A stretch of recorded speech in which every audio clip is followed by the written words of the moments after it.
Tiens quoi? Ben, qu'on a Ça, c'est payé une bien. maison de cette, grandeur-là à 500 000 €, quoi. Ouais. Donc du coup, il faut pas rester focus sur ces chiffres-là et sur le bruit ambiant, parce qu'il y a ça aussi qui joue, les réseaux sociaux qui sont amplificateurs, Mmh. les, médias, radio, télé et cetera, qui ne parlent que de ça, comme si c'était le nombril de la Martinique et que tout se vend à plus de 400 000, 500 000 € au mètre carré. C'est pas vrai, ce n'est pas Mmh. vrai et Laura est là pour en témoigner. C'est comme quand on dit: «Le sage montre la lune et l'idiot regarde le doigt». À partir du Exactement. moment où on fait d'une information quelque chose de très important, on se focalise sur On ça se sans se focus. regarder. C'est intéressant ce que C'est tu ça. dis. Même dans nos recherches, il faut pas se focaliser sur notre tranche. Il vaut mieux aller un petit peu plus loin et essayer de négocier à la baisse les prix et ça marche très bien. C'est ça. Ah d'accord, c'est pas Oser une recherche faire. financière, De c'est-à-dire que trancher. le de Dans la recherche sur Le Bon le Coin, budget, admettons que voilà. ton budget, c'est 300 000 €. Tu vas te mettre sur Le Bon Coin et tu vas mettre achat Mmh. entre 0 et 300 300. 000. Eh ben non. Mets ta Mais pas recherche un de petit peu 0 à plus. 400. Voilà. Tu vas tomber sur des biens à 320, 340. Mais quand Exactement. tu vas les visiter, tu vas lister tous les défauts du bien. Mmh, Et tu vas dire au monsieur, non, mais moi, j'achète à 290 mmh. parce que j'aurai les salles de bain à refaire, le carrelage, Exactement. l'isolation, la toiture, le ceci, le cela. Tu lui dis tout, tout, tout, tout, tout.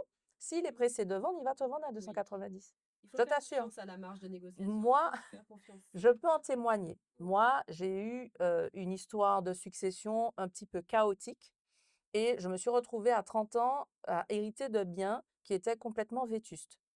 Et pour les revendre justement et diviser avec mon frère et mon oncle, voilà, il a fallu que je passe par, des péripéties de lotissement, de division de lots et cetera pour isoler les bâtiments et les revendre en l'état. Mais justement, l'histoire a commencé en 2019 quand, j'ai décidé de diviser et de vendre en l'état les biens. De 2019 à 2024, les biens étaient en vente sur le marché à des prix, battant toute concurrence. C'est-à-dire que c'était vraiment, Comment ça, j'ai pas vu ça? eh ben, il fallait regarder de plus près parce que franchement, j'ai bataillé pour vendre les biens et j'ai vendu, pour donner à titre d'exemple, un lot à 174 000 € de 200 carrés à Fort-de-France, à Mout. C'est-à-dire que c'était une maison jumelée, 2 duplex Ouais. de 100 carrés chacun, Mmh. haut et bas et ça a été vendu à 174 000 € seulement, Ah ouais, quand à même. Mout, près de Redoute là. Ouais, ouais, ouais. D'accord? Donc la personne qui a repris ça rénove et remet en location, c'est un bien qui vaut le double après. Mmh mh. Pareil, j'avais une petite maison à côté, maison basse avec 4 petits studios de 30 carrés. Cette maison basse est partie à 150 000 € Mmh. en 2024. Ouais. D'accord? Et je suis pas la seule à hériter en Martinique. Il y a plein de gens qui héritent, tous les jours Mmh. et il y a des gens qui se retrouvent dans des situations comme ça, devoir payer droits de succession, devoir payer taxes foncières tous les ans parce que la propriété dont je parle, c'était 13 000 € de taxes foncières tous les ans et j'avais aucun locataire dedans Ah ouais. pour les payer, hein, les taxes. Donc du coup, il faut trouver des solutions, il faut essayer de vendre vite. Mmh. Donc justement, quand vous tombez sur des propriétaires comme ça, qui sont un peu pris à la gorge, qui Ouais. héritent de choses et ils veulent s'en S'en débarrasser. débarrasser, Eh eh oui, ben, vous faites des affaires. c'est ça. Alors comment est-ce qu'on C'est le peut malheur des autres. identifier dans, l'annonce, excuse-moi, Mmh. dans l'annonce finalement, comment on peut déceler ces genres de pépites? C'est pas dans l'annonce que tu le vois, c'est en allant sur le terrain. Mmh. Les Exactement. gens qui font des affaires, ce sont des gens qui visitent 3, 4, 5 biens C'est ça. par semaine. Mmh. C'est Ah là ouais, que donc Faut tu se ah oui, déplacer. toi faut quatre se 5 biens par oui, semaine? c'est là que tu fais des affaires. En étant Il faut sur y le aller. terrain, en rencontrant plusieurs agents C'est ça. immobiliers, en parlant avec la voisine. Les gens Exactement. ici, on a des mamies maquerelles, on a des mamans maquerelles, Mais c'est il faut le dire. c'est tellement Et c'est elles qui ont, mais c'est elles qui connaissent tout, c'est c'est elles elles qui qui te regardent connaissent toute la à vie du travers la persienne. quartier. Dis-lui bonjour tous les jours, tu vois? Tous Ouais. les jours, tu dis bonjour et tu respectes la dame parce que c'est comme si c'est ta maman, c'est comme si c'est ta Mmh. tante. La dame va te voir arriver, elle va te dire, mais tu sais, je connais, c'est la propriétaire, hein. Il y Mmh. avait tel problème sur la parcelle, tu sais, il y a de l'eau qui coule derrière, méfie-toi, etc. Et bien là, tu as un axe de négociation Tout encore. à fait. Et tu dis au propriétaire, je crois savoir qu'il y a un petit souci d'eau, d'évacuation des eaux sur votre terrain, machin et tout. Ben, je baisse le prix de 40 000. Mmh. Et en fait, c'est comme ça que tu peux agir. C'est Et ça. il faut absolument pas faire son marché sur internet. Mmh. Ça, c'est faux. Les annonces qu'on voit en ligne et tout, maintenant on pimpe le texte avec Ouais. ChatGPT, on écrit ce qu'on veut pour mettre le truc, habiller la mariée et mettre le truc sur son plus beau jour. Mais en réalité, c'est quand on visite sur place Mhm. qu'on voit réellement la tête de la mariée. Tout à fait. Et moi, ce que j'ai envie de dire ce que j'ai envie de dire dans ça, c'est qu'il faut faire des offres qui vous mettent à l'aise. Mmh. N'hésitez pas, vous avez un bien qui est vendu 350 000 €, faites une offre à 280 et regardez comment l'agent IMO réagit, surtout dans la période dans laquelle nous sommes. Nous sommes dans une période où les taux ont augmenté. Mhm. Ça veut dire que les gens ont du mal à avoir leur prêt immobilier en ce moment. Exactement. Donc, la force, elle est au niveau des acquéreurs en ce moment. C'est les acquéreurs qui Très ont peu de la main. dossiers. Mhm. Il y a peu de dossiers qui sont finançables. On parlait de personnes qui ont l'apport, pas l'apport, Oui. etc. Pareil, les gens n'étant pas assez préparés, assez éduqués financièrement, il y a peu de personnes qui ont l'apport. Donc, du coup, c'est eux qui Mais prennent les affaires en ce moment. heureusement que tu parles de l'apport. Moi, j'ai vu tout récemment, toujours sur TikTok, hein, je scrolle beaucoup, je sais, Mhm. quelqu'un qui disait, un coach, hein, il me semble, qui disait qu'aujourd'hui, on n'avait plus besoin d'apport, que les gens pouvaient se faire financer à 110%. Tu penses quoi de ça? En France? En France. En France métropolitaine, j'assiste. Oui. En Pas en Hexagone, Martinique. non. Non. Aux Antilles, c'est non. Ok, Pays du Non, foie. non, non, d'accord. non. Au pays du foie, oui. Ok, Mais d'accord. en Martinique, ce n'est pas possible. Mais pas du tout. J'ai travaillé 10 ans en banque, je n'ai jamais financé quelqu'un à 110% là où j'étais. D'accord. Pas un dossier. Ouais. Et j'ai fait des dossiers IMO, pas un dossier. Le minimum qu'on demandait, c'était 8% d'apport, c'est-à-dire les frais de notaire de la personne. D'accord. C'est le minimum que j'ai fait sur tous mes dossiers. Donc, Je il n'ai faut jamais fait en absolument dessous. avoir un apport ici aux Antilles. 8% de ces frais de notaire, plus 2 petits pourcents de plus, c'est-à-dire 10%, Mhm. pour payer aussi les frais d'hypothèque et les frais de dossier bancaire qui vont s'ajouter au financement. D'accord, Voilà. entendu. Sans compter les proratas de taxes foncières, etc., qu'on a après. Oui, bon, ça, voilà. Mais on parle de la constitution du dossier bancaire. La constitution du dossier Mais il bancaire, faut le c'est, préparer, il faut savoir qu'il y a ça. faut Il faudra l'anticiper. ouais. Faut l'anticiper. Il faudra le payer à un moment donné, effectivement, chez le notaire, ça se provisionne, etc. Donc, c'est vrai que c'est pas faux de le dire, Laura. Mais au début, excuse-moi, Sabine, de Mhm. t'interrompre. Au début, tu disais que des fois, on n'avait pas forcément besoin de commencer par un gros prêt immobilier C'est pour ça. avoir des pépites, hein, Oui, comme avec, un studio, Laura. Voilà. Ah oui. un studio, ben, tu n'as pas besoin de plus de 10 000 € hein, pour investir dans un studio. Tu peux Mhm. avoir des frais de notaire à 8 000. Si on fait 8% de 29 000, ça fait quoi? Ça fait à peine 2 000 €. Voilà. C'est ça? Ok. Donc, C'est ça? au final, On va calculer. à 3 000 € Je me d'apport rappelle sur, plus. sur ce dossier, on est propriétaire d'un studio.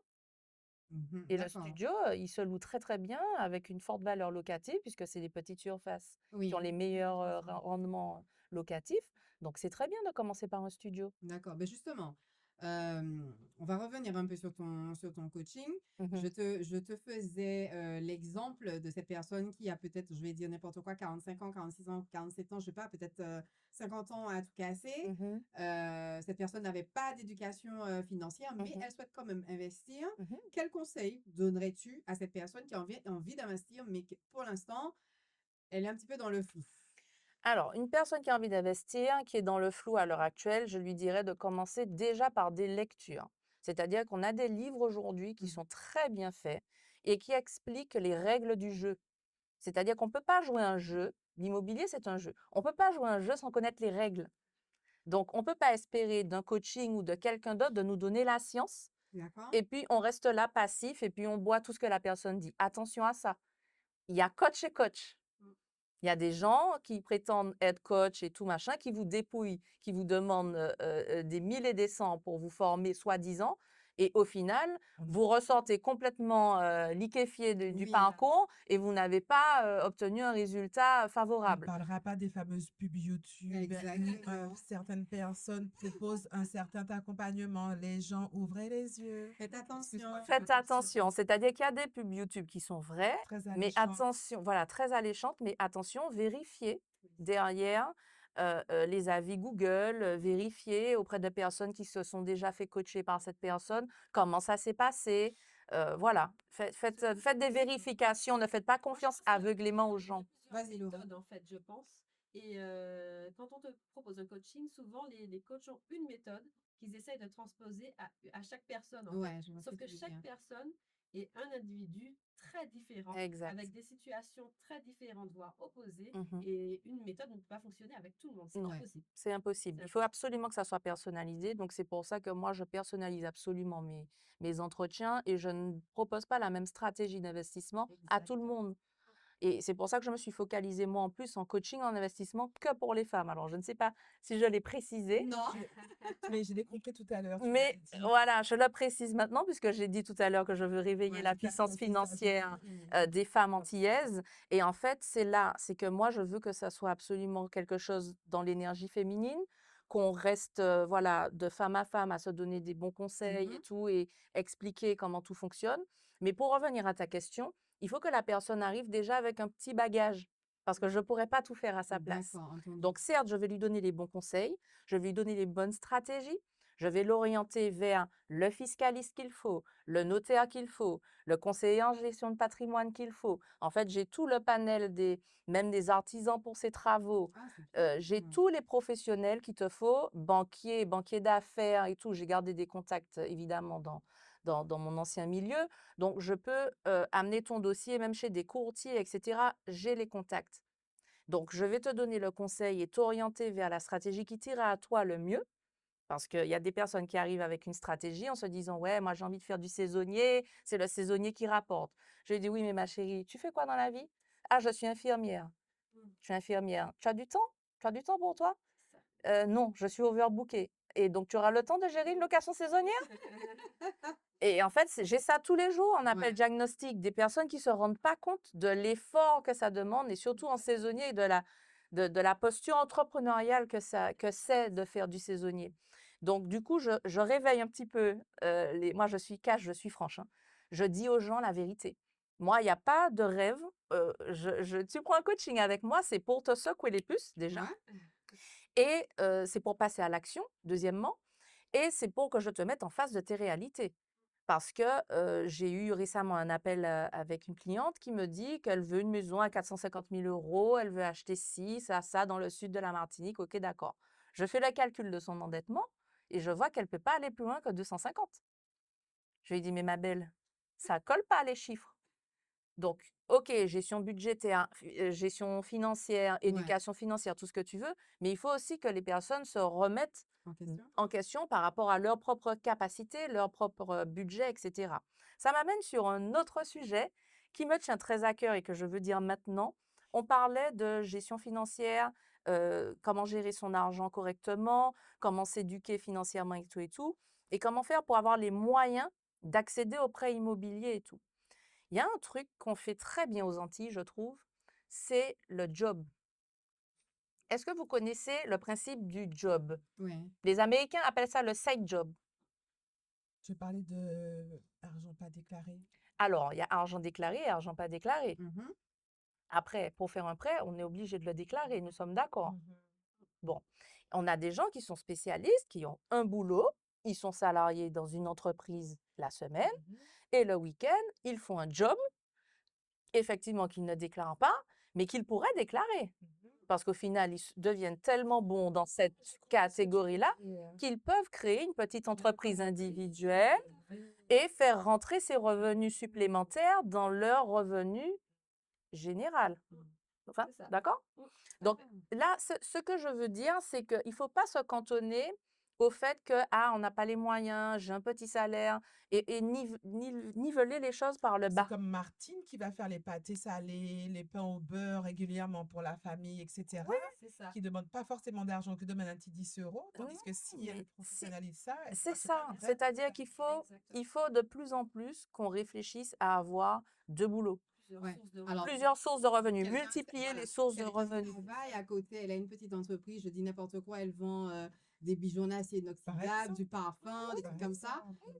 Elle se met en En auto-entreprise. auto-entreprise ou entreprise individuelle Ouais, et elle se met dans une démarche entrepreneuriale à côté de son job fixe ouais, où elle va encaisser 200, 300, 400 € par mois et elle sait que cet argent-là, elle le met de côté pour son projet IMO. d'accord, Et d'accord. elle fait rentrer ça, même ça peut être beaucoup plus, hein. Il y a des personnes qui ont des vraies compétences et qui peuvent chiffrer beaucoup plus, faire du Mhm. consulting, faire de la comptabilité, faire de la gestion administrative, en assistante, à distance. Il y a plein de choses qu'on peut faire en ligne Exactement. maintenant. Et c'est Tellement tellement de vaste métiers. comme dit Déjà, on est que 40 on sur peut le live, c'est pour dire que le sujet vraiment passionne. Oui. passionne. Et je suis Mais oui. contente de voir effectivement qu'un sujet aussi sérieux Mm. plaise. Mais oui. Et moi, je pense que il y a quelque chose à faire. Tu as parlé des femmes, je suis tellement sensible à ça. Il y a vraiment quelque chose à faire. Mmh. On parle Mais il de faut qu'on métier. prenne conscience de notre force, Capacité? de notre capacité et qu'on ne se limite pas. Toi, tu disais tout à l'heure que ta famille t'a toujours encouragé et ne t'a jamais fait comprendre qu'il y avait des limites. C'est ça. Et donc, on t'a toujours dit: «Oui, c'est possible, vas-y ma belle, Exactement. fonce». Tout à Et fait. c'est ce que j'ai envie de faire passer là, ce soir, comme message à toutes les femmes, c'est que vous avez la capacité, mesdames. On a fait des enfants, on a porté 1, 2, 3 enfants pour parfois. Exactement. Vous savez ce dont votre corps est capable. Maintenant, il faut travailler le mental et se dire au niveau du mindset: «Bon, maintenant, où je vais? Qu'est-ce que je fais là maintenant?» Pour moi, pour ma propre sécurité financière, mon propre matrimoine, j'insiste, c'est un mot français, Mhm. le matrimoine. Donc, Ah, ce que je constitue, ouais. moi, mère, et que je cède à mes enfants. Les enfants. Mon Ah, matrimoine, je constitue mon matrimoine et je le lègue ensuite à mes enfants. On a toutes les ressources en nous, il faut juste qu'on trouve notre chemin, notre stratégie et le truc qui va avec nous. On est toutes multipotentielles. Mm. On a différentes Exactement. casquettes dans une journée, vous êtes ouais. d'accord? Mais Mais bien oui. sûr. On est maman, on est professionnel de ci, on fait des ongles, on fait la coiffure, On on est fait le cuisinière. on est cuisinière, on est machin. On peut faire 10 000 choses. Donc il faut juste se focaliser un moment et se dire: «Bon, OK, dans quoi je suis bonne? D'accord, la journée, je fais ça, le week-end, je peux peut-être faire ci» et on commence à raisonner et se dire: «Comment faire de l'argent?» En fait, c'est ça, c'est que je pense qu'il faut qu'on apprenne, avant de vouloir investir en immobilier, qu'on apprenne à faire de l'argent. C'est ça. Ça aussi, c'est un truc aux Antilles où bon, là, je vois que les jeunes générations s'y intéressent de plus en plus. Mhm. Il y a de plus en plus d'influenceurs, business, entrepreneuriat et cetera qui fleurissent sur Instagram, TikTok et consorts. Et je pense qu'il faut s'en inspirer parce que cette jeunesse-là a raison. Tout à fait. Il faut prendre les rênes dès maintenant, construire son patrimoine, regarder où est-ce qu'on peut faire de l'argent. En plus, aujourd'hui, on a l'IA, on a des choses qui nous aident et qui sont formidables, qui nous font avancer beaucoup plus vite. On est dans l'ère du numérique. On peut générer de l'argent sur Internet Mhm. maintenant. Voilà, donc il De façon suffit juste, automatisée, mais oui, quelquefois. il suffit de trouver un créneau, d'analyser, de se dire: «OK, je fais ci, je fais ça, comment j'y arrive?» En fait, je pense qu'il y a un plan pour tout le monde et il faut juste identifier quel plan on choisit pour mettre les choses sur les rails et y arriver. Mm. C'est tout. Wow, en fait, tu m'as galvanisée. Franchement, j'étais tendue à tes lèvres, mais en fait, le discours est tellement bienveillant, tellement engageant que je me suis dit, mais waouh, mais en plus de ça, c'est vrai, ça donne de l'espoir, ça donne envie. Mmh. Et franchement, quand j'ai vu votre interview sur TikTok, le podcast, Mmh. je me suis dit, mais waouh, on entend tellement peu d'histoires comme celle-ci, comme la tienne, hein, Laura. C'est ça. Je me suis dit non, On est Et d'accord. pourtant, il y en il a. faut en parler. Voilà, exact.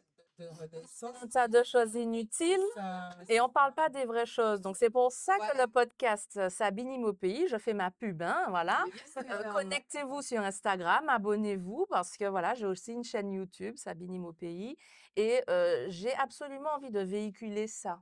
Mm. C'est-à-dire du message positif, de l'espoir comme ça, montrer des parcours de jeunes Antillaises comme nous-mêmes qui ont réussi et qui pour le coup, bon voilà, ont commencé petit à petit et ont gravi l'escalier marche par marche. C'est ce qu'il faut retenir. C'est ça. Mhm. C'est que c'est accessible pour quelqu'un qui a un minimum et Mais qui a oui. envie.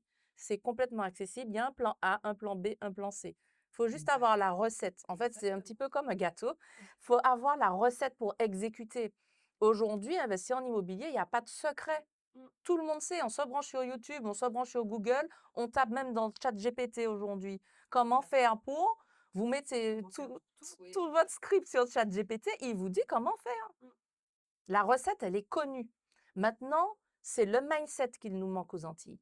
C'est les croyances limitantes qu'on a dans notre cerveau qui nous bloquent.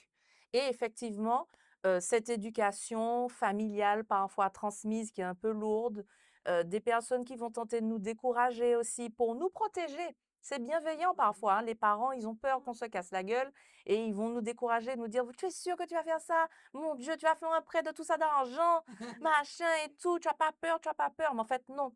Ils parlent de leur peur à eux. Ouais. Exact. Pensez bien à ça. La vie des gens, la vie AVIS, c'est la vie des gens, LAVIE. Ouais. C'est leur vie à eux qu'ils retranscrivent dans leur peur et dans leur frustration et dans les freins qu'ils vont mettre en avant à chaque fois qu'ils vont parler. C'est par rapport à leur propre vécu et leur propre ressenti qu'ils vont vous mettre des garde-fous pour vous dire de surtout pas faire ça. Ne les écoutez pas. Vous savez que vous avez un plan, vous savez que vous avez un objectif de vie et garder cet objectif. Et ça, c'est le truc aussi primordial. J'ai oublié de le dire en début d'interview. C'est très important quand on démarre un projet immobilier d'avoir le why, c'est-à-dire le pourquoi je le fais. Mhm. J'entends des jeunes personnes qui me disent des fois, mais Sabine, pourquoi je vais faire ça? Pourquoi j'investis en immobilier? Ça va me servir à quoi? Il faut que vous ayez quelque chose au fond de vous qui vous guide et vous vous disiez, bon ben moi, je sais que je veux, par exemple, l'indépendance financière. Mon goal, mon objectif premier, c'est de, à 45-50 ans, ne plus travailler et vivre uniquement de mes revenus locatifs. Comment je fais? Comment je fais pour vivre que de mes revenus locatifs à cet âge-là? Pareil, tu fais le truc sur ChatGPT. Tu as 25-26 ans, tu viens de démarrer dans la vie, tu as un CDI, tu lui dis à 45 ans, je veux être libre financièrement, Mmh. calcule-moi combien il me faut, machin, pour gagner 2500, 3000 euros net à 45 ans et tout. Qu'est-ce que je dois mettre en place comme stratégie pour acheter des biens immobiliers qui vont me générer tel revenu? Je vous assure qu'il va vous donner la recette. Ah oui. Step by step, il va te dire, étape 1, tu fais ci, étape 2, tu fais ça. Tu parles de ChatGPT? Oui, Oui. ah On oui. va tester? Tu lui dis en séquentiel, comme ça il te donne les informations au fur et à mesure. Il te pose des Voilà, questions, et tu n'hésitez Mais pas à donner le excusez-moi, maximum de détails, ils vont vous donner la recette. il est 20h15, on va marquer à la pause. Déjà, Voilà, donc juste après la pause pub, on va revenir, on va parler bien évidemment des pièges à éviter et Mhm. comment monter surtout un bon dossier pour aller devant le banquier, bien Voilà. évidemment. Donc je Voilà. vous dis à à tout à l'heure. À toutes. Ça aussi. Alors, nous voici de retour dans Sans Tabou. Vous savez déjà, vous êtes avec Clara, Glorieva et nos invités, Laura Le Curieux et Sabine Chalonneau. Chalonneau d'Imo Pays. Mhm. Donc, juste avant de reprendre avec les invités, je laisse la place à la belle Glorieva pour les chroniques de Glorieva. C'est toujours un plaisir de venir avec cette petite histoire. On s'écoute, on échange et on sent bien que derrière les dossiers d'achat et les prix du marché, il y a une question de racines qui nous brûle tous. Chez nous, la terre n'est pas qu'un numéro de cadastre, c'est une histoire de sueur et de transmission. On oublie trop souvent ce que nos anciens nous enseignent. Ces graines d'Iric a fait sac d'Iri. Chaque morceau de notre terre est le fruit des sacrifices de ceux qui nous ont précédés. Pour illustrer cette richesse que nous avons parfois du mal à voir, laissez-moi vous raconter l'histoire du manguier et de la petite case du monde.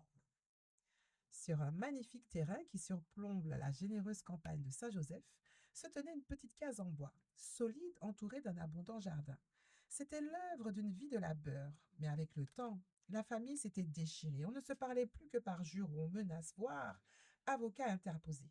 La terre était devenue un champ de bataille avant d'être un jardin. Pour certains, cette case n'était qu'une dette à éponger, une chaîne à briser. Ils préféraient 1000 fois un chèque immédiat, même s'il venait d'ailleurs, plutôt que de s'entendre sur un futur commun. Ils étaient prêts à laisser le marchand devant bétonner leurs souvenirs pour ne plus avoir à se regarder en face. À l'entrée du terrain, un manguier maudit, dont les racines embrassent le sol depuis des siècles. Regardez la scène.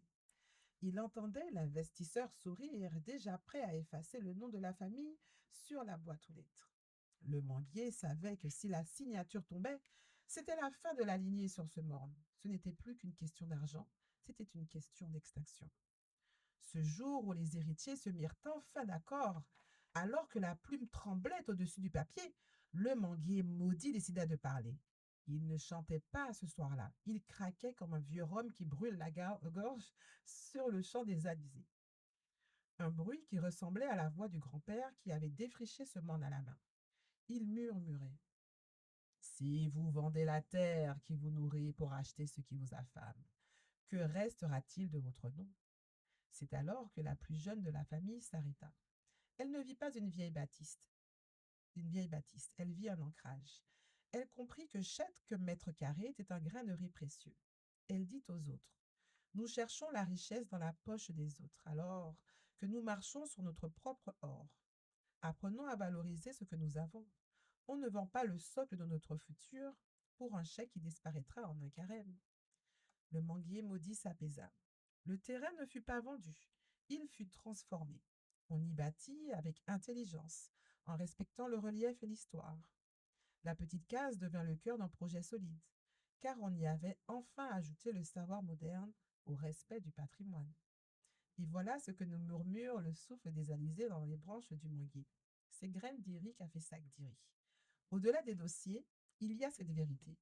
L'immobilier, chez nous, ce n'est pas qu'une transaction, c'est une passation de pouvoir. Si on ne prend pas le temps de comprendre la valeur de ce que l'on possède, on finit par brader notre socle. Alors, j'ai envie de nous poser la question, à nous tous, toutes autour de cette table, et à vous qui nous écoutez. Oh, chers auditeurs et chers téléspectateurs du live de Sabine, est-ce qu'on regarde nos terrains comme des biens de consommation ou comme des racines à protéger? Et comment fait-on concrètement pour que nos grains de riz d'aujourd'hui ne finissent pas dans le sac de quelqu'un d'autre demain? Du coup, on continue d'explorer ces pistes avec Sabine et Laura. Waouh! Bravo! Très jolie chronique, Joli Gréva. texte, Chaque oui. fois, elle trouve les mots pour nous parler, pour toucher au plus profond de notre être. Oh là là. Merci Clara. Donc là, dans cette troisième partie d'émission, moi, je veux vraiment qu'on discute au niveau justement des pièges à éviter, comment, par exemple, construire également un bon dossier Mhm. afin d'aller devant son conseiller bancaire pour pouvoir justement avoir, oui, on va dire une réponse positive à sa demande de prêt immobilier. Donc, on va commencer déjà par la constitution du dossier. Mhm. Quels éléments, par exemple, faudrait-il avoir? Quels sont, par exemple, les indicateurs qui vont intéresser un conseiller bancaire Mhm. pour attribuer ou pas un prêt? Ok, donc je commence et ensuite je vais laisser la parole à Laura qui a un D'accord. très bon tips là-dessus. Je ne spoile pas, elle va vous dire elle-même. Alors, pour commencer, le dossier bancaire, c'est avant tout une hygiène bancaire. D'accord. Donc, une hygiène bancaire, c'est quoi? Au-delà des papiers à additionner les uns aux autres, c'est déjà sur plusieurs mois comment on a géré son compte. Parce qu'il faut savoir qu'il y a un algorithme qui regarde vos dépenses sur les 6 derniers mois et qui vous donne une notation bancaire. D'accord. Donc, si vous êtes trop souvent à découvert, si vous avez des rejets de prélèvements, si vous avez des incidents de paiement de cartes, des choses comme ça, si vous avez régulièrement des choses, on va dire négatives, hein, qui arrivent Mhm. sur le compte et qui sont marquées, malheureusement, vous faites partie de la clientèle qu'on appelle à risque. D'accord. Donc déjà, dès qu'on part sur un dossier avec les 3 derniers relevés bancaires qui ont des annotations de risque dessus, vous partez déjà avec une balle dans le pied D'accord. parce que vous allez être classé dans les dossiers où il faut faire attention. Donc, en contrepartie, qu'est-ce que vous mettez en face? Si les 3 derniers mois ne sont pas propres, qu'est-ce qu'il y a comme épargne en face? D'accord. Donc, au-delà de la gestion classique, on va dire, du compte bancaire et tout, il faut aussi avoir une épargne constituée de longue date, de préférence. Mhm. Donc, ça aussi, ça améliore la notation. Plus vous avez des virements automatisés dans vos épargnes tous les mois, meilleure sera votre notation bancaire. Parce que l'algorithme va déceler que vous avez cet automatisme de mettre de côté tout le temps. Donc ça, c'est la bonne pratique à retenir. Entendu. On essaye de ne pas avoir de rejet, de rester dans les clous de son découvert. On peut avoir un petit découvert de 300-400 €, c'est pas bien grave. Mais au-delà, attention, ça peut vous mettre en danger, surtout si vous avez un petit salaire à 1 500 €. Si vous avez 500 € de découvert tous les mois, Donc, ça sera un peu compliqué après pour Mhm. venir dire à la banque, ouais, vous savez, vous pouvez me faire confiance, je vais payer le prêt IMO, il n'y a pas de souci. Donc, attention aux incidents. Épargne automatisée tous les mois. Épargne constituée avec un apport de 10 000 € par exemple, Mhm. à minima, 10 000, 15 000 € pour être à l'aise et dire que vous vous êtes préparé pour ce projet. Une fois qu'on s'est préparé, qu'on est OK, les 3 à 6 derniers mois sont clean. Vous avez une hygiène bancaire qui est top.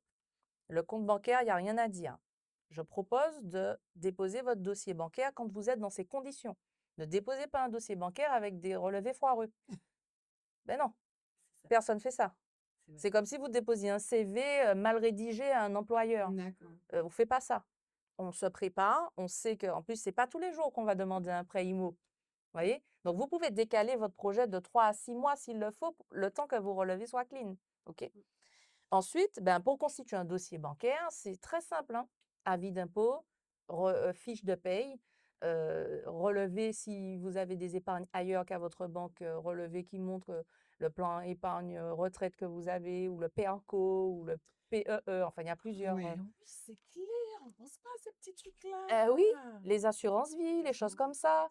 Tout ça, ça fait partie de votre épargne et le conseiller, il va le regarder avec attention et il va additionner tous les chiffres. Il va dire, bon, ben OK, là, il y a 5 000 là, 3 000 là, 8 000 là et Mais voilà. comment ça, les assurances vie? Parce qu'on voit pas le montant sur les Ah assurances vie. si, les assurances vie, on voit le montant. Tu peux mettre de l'argent tous les mois pour compléter Oui, tes une assurances. assurance vie, c'est une épargne qui est capitalisante. Donc, ça veut dire que c'est un montant qu'on met tous les mois ou un montant fixe qu'on peut mettre aussi et qui travaille, qui fait des intérêts.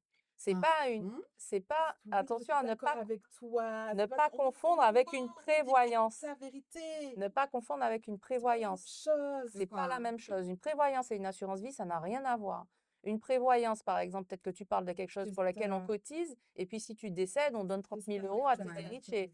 Non, non. L'assurance vie, c'est un contrat d'épargne.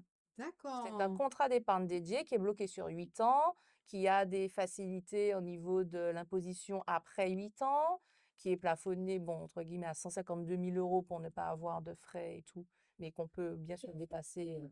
Mais il y a des conditions bien particulières à l'assurance vie.